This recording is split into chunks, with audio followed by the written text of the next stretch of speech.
In this episode, the BMW springs a leak, That's no good. picks up a bad smoking habit, and Fritz tries to run away. Deal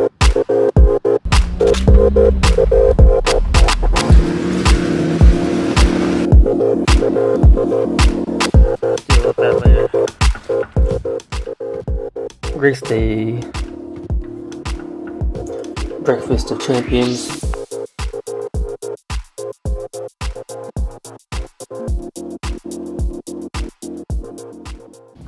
Last episode, we got the $600 BMW running and driving nicely. Next logical step is to really test out this ultimate driving machine and take it racing. So, signed up for a rallycross event. This is the first time doing an event like this, but managed to pass tech inspection, get our number, checked out all the other cool cars and my competition, and lined up for the first heat. Before I came out to the event, I had to get a couple things sorted out with the car that I didn't get on video. I zip tied all the loose body panels to the car, and I also went out and got a set of Blizzak winter tires installed on the car.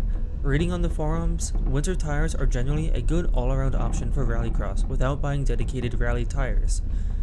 Before the race started, we had the opportunity to walk the course and I get a feeling for the track, which was a massive help. Considering I've never done this before, it kept me from just going in blind. I had two goals for this race. 1. The car can drive under its own power back onto the trailer, and 2. Finish top 10 out of 11 people in my class. I'm competing in the stock all-wheel drive class, which is restricted to stock vehicles essentially in factory condition.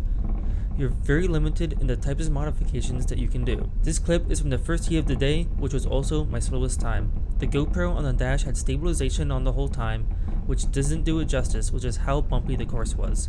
As the day went on, track conditions got progressively worse and the ruts and bumps became very aggressive. I finished the heat with a time of 81.408 seconds, which placed me second to last. Unfortunately, backup camera guy couldn't make it, but this is what it would have looked like on the course.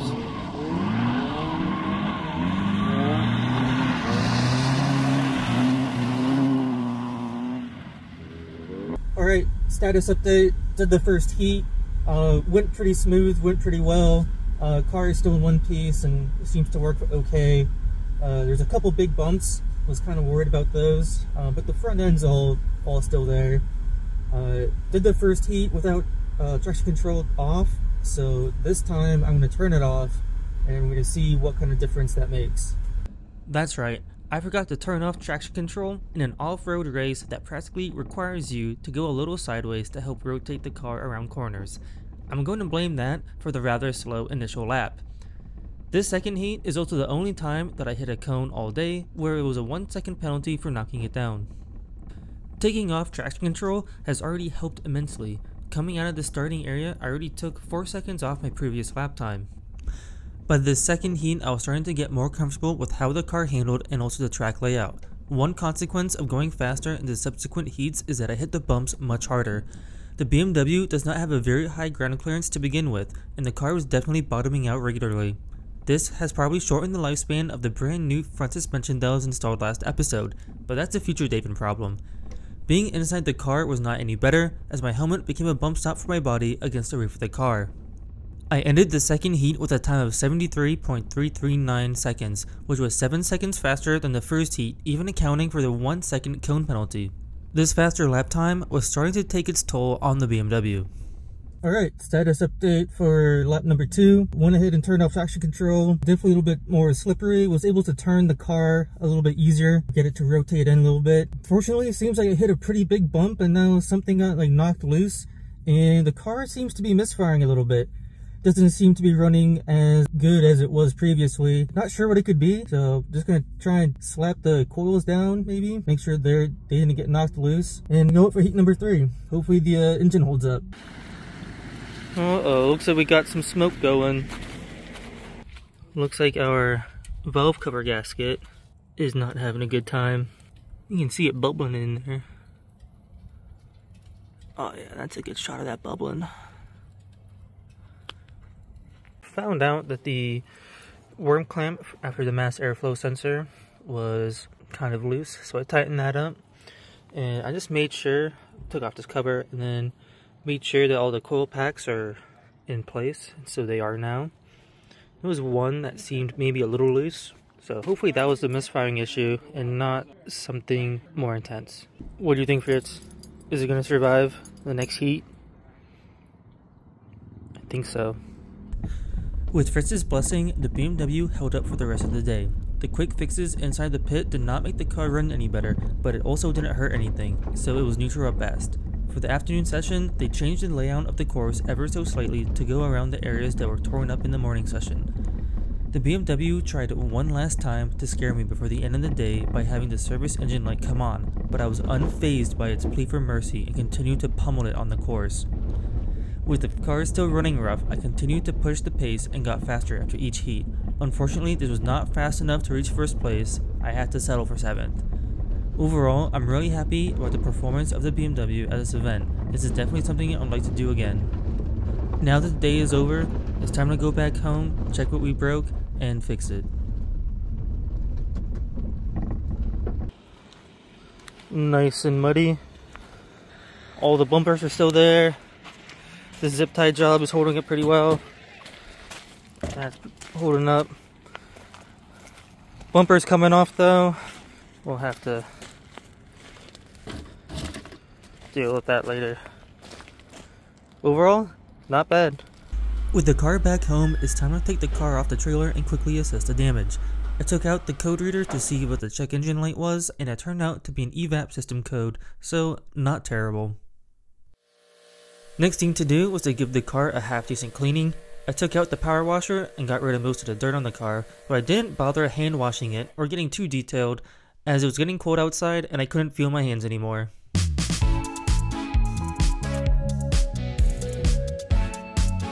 Hey.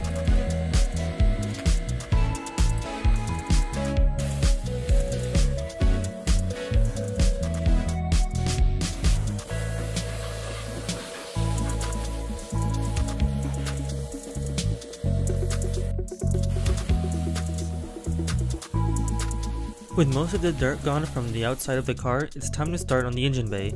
I tried my best to not shoot high pressure water into all the sensors as to not damage them, but also use enough force to get rid of all the mud in the engine bay. Here's a clip of the rough idle.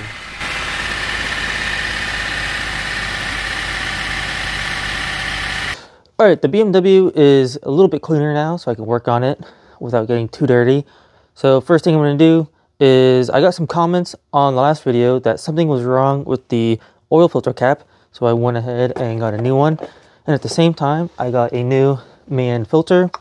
We're going to replace that and take a look at the old one, see if there's anything wrong with it. So I got a comment that the cage was missing on the other video, but it looks like it's here and it does have the O-rings and stuff on it. Alright, this has the cage in it, new O-rings here and there.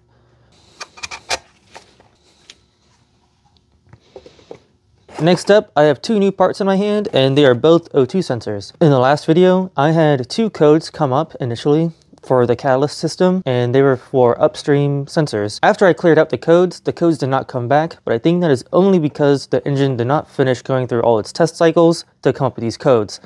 Looking at the code scanner and the live readings that these were giving out, they're giving out a flat 0. That is also not correct, so it's time to replace them. This is the setup. Just some extensions on the O2 sensor socket. Let's see if I can. A little tough to get it on. Oh, jeez. Alright, this is the old sensor coming out. And here's the new sensor. God damn it, where'd that go? Getting the second O2 sensor out is a bit more involved than the front one. There's a heat shield that is being held on by two E8 bolts that is hiding the O2 sensor. Once that heat shield is gone, you should be able to reach the sensor with enough extensions. And way down there is the old O2 sensor. Alright, second O2 sensor is out. It was definitely pretty tough to get it out. Very annoying. But here is the new part. You can see the new part number. And they match. Time to put it in. Alright, it is now time to do the job that I've been putting off, and that is the valve cover gasket. At the same time, I'm going to do the valve cover gasket. I'm going to replace this eccentric shaft sensor since you have to take off the valve cover to do it anyways. So while I'm in there, I'm just going to take care of that just because they're known to go bad eventually and I don't want to do this job more than one time. That should be the last bolt to get this out. Now, moment of truth, see if I forgot anything and try and get this off. And I did forget something.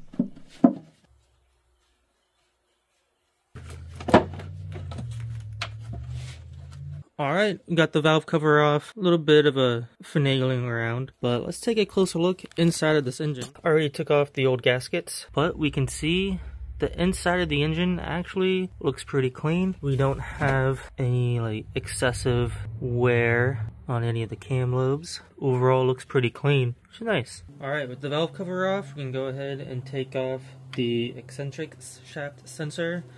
So we can use a 10mm, hopefully get this loose. Oh. And then for the bottom one, there's actually a hole right there that we can stick a socket onto that bottom one. And that's what the eccentric shaft sensor looks like out of the vehicle. New sensor ready to go in, same procedure, and just be careful not to drop the bolts down the timing chain cover. Alright, and there is a torque spec for these, so I'm going to go ahead and look that up real quick. From here on out, everything is just a reverse of disassembly.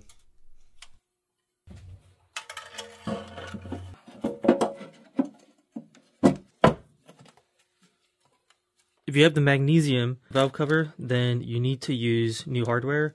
Otherwise, you're going to be a one-way trip to Snap City if you try and reuse the old ones. So these are pretty cheap anyways. You might as well just, you have to get new ones. I mentioned previously that if you have the magnesium valve cover, you need to use new aluminum bolts. This valve cover was actually missing 3 bolts, with 2 were still stuck inside the cylinder head, and the last hole needed to be cleaned out. 1 out of 3 out. I do have left-handed drill bits. Unfortunately, the drill bit did not bite to get this out. Second one came out with just a drill bit. Alright, crisis has been averted. The valve cover is now torqued down to 7 Newton meters plus 90 degrees. First, I went ahead and did it to 7 Newton meters on all of them, and then the 90 degrees. You can see as I was keeping track of which ones I did, I just marked it with a Sharpie. Pretty low buck way to do it. Hopefully I didn't mess anything up because I don't want to take this off again. Alright, everything with the valve cover is now back on and in place. Everything's clipped in. Everything should be ready to go. There's one more thing I want to do before I start the car, and that is replace the accessory drive here. So I have a new pulley, belt, and everything. So I'm going to replace all of that. And then I'm going to go ahead and start up the car for the first time, and hopefully everything works. And you can hear that this is not good, and it's just in a rough state altogether. Next is the idler pulley, and it makes some noise. For reference, this is the sound of the new tensioner. Just absolutely nothing. Just what you want. The torque spec for the tensioner is 25 Newton meters plus 90 degrees. It's pretty close. Good enough. And then the tensioner is just tight as tight. Alright, batteries connected together and nothing caught on fire in the engine bay. It's a good sign. Now, moment of truth. Start this up. See if it catches on fire.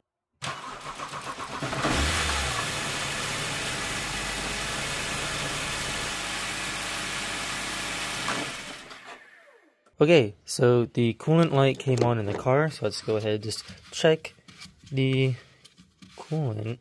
See if anything comes up. That's not good. So let's look under the car, and why is it all wet under there? All the crap on the radiator is wet. And we're dripping. That's no good. While trying to price out a bunch of parts, something else caught my attention on Facebook Marketplace. So I did go ahead and go out and buy this 2009 328 Xi, which should have a lot of parts that I need to help finish off this BMW. Seats that are not torn. I can use these. It is the N51 engine, so there are going to be some differences, and it is also an automatic. But still, there's going to be a lot of things I can use off of this that will directly bolt in onto that. So let me take off some of these things, and we're going to find out if this was a good purchase. I picked this up for only $500, so I'll take the parts that I need off of it and Anything I don't use, I'll just sell. First thing I'm taking off the newly acquired parts car is the airbox. The airbox on a 325 is slightly broken, and when doing some testing while the car was running, I noticed that the BMW actually ran better with the map sensor unplugged. I decided to go ahead and just swap out the whole airbox and map sensor out in one piece, but that led to one problem. The map sensor between this 328 and the 325 are not interchangeable, so I had to get a new one. The last thing I'm going to install are the new Vano solenoids. At 180,000 miles, it's very possible that the Vano solenoids have failed or are on their way out. Alright, here's the old Vano solenoid. I'm doing one at a time so I don't mix up the plugs. New Vano solenoids installed. Hard to get a good angle, but there they are. You can see they're new. Time to start this up. The BMW sounded a little loud on startup, but once the idle dropped down, it sounded better. That's going to wrap up this video on the BMW 325xi. Unfortunately, the radiator did blow up before the Rallycross event, so I wasn't able to go, but there are still a couple more left in the season, so hopefully I'll be able to take this out again. If you want to support the channel and help fund dumb projects like this, you can order a hoodie for yourself. It really helps out. And if you like the video, go ahead and hit that like button, and if you want to catch more content like this, hit that subscribe button as well. Let me know in the comment section down below if I missed anything or if I did anything wrong, because I'm always willing to learn, and I'm sure there's plenty of people out there that know more than me about these BMWs.